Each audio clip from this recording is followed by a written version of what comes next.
કોર્ટે કહ્યું છે કે જે અનામતમાં કેટેગરીમાં આવે છે તેમાં સંપન્ન લોકો જે છે તેને અનામત જે છે તે જતી કરવી જોઈએ. શું માનો? સુપ્રીમ કોર્ટથી પડતો કોઈ છે નહીં, એટલે ઘણા બધા વિચારો પછી સુપ્રીમ કોર્ટે આ પ્રકારનું ટકોર કરી હોય. હું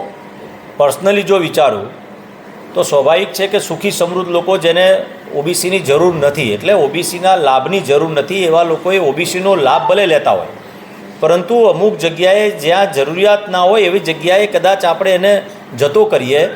તો સ્વાભાવિકપણે હું એવું માનું છું કે જે ખરેખર ગરીબ સમાજમાં આજે શિક્ષણનું પ્રમાણ જેનું ઓછું હોય છે, જે શિક્ષણમાં પરાણે ભણી રહ્યા છે, એવા લોકોને એ લાભ આપણે આપી શકીએ ને જે ગરીબ સમાજો છે એ સમાજોમાં 100% એના કારણે એવું કહેવાય કે વિકાસથી એ લોકો પર આવી શકે અને એમનામાં પોતાના સમાજની અંદર પણ તમને શિક્ષણના કારણે વિકાસ પછીથી જોવા મળે. એટલે જે પ્રકારનો નિર્ણય લીધો છે એ સુપ્રીમ કોર્ટે ટકોર કરી છે, એ ટકોરને હું એવું પણ કહી શકું છું કે આપણે બધાએ આ વિષયમાં ખરેખર પરામર્શ કરવો જોઈએ, વિચારવું જોઈએ અને એ સુપ્રીમના નિર્ણય સાથે એનો પૂરેપૂરો અભ્યાસ કરીને આપણે પણ આમાં આગળ વધવું જોઈએ. કારણ કે જો સુખી સમૃદ્ધ લોકો આ નહીં વિચારે તો હું માનું છું કે ભારતની અંદર એવા ગરીબ ઓબીસી અનામતના સમાજના કેટલાય વર્ગ છે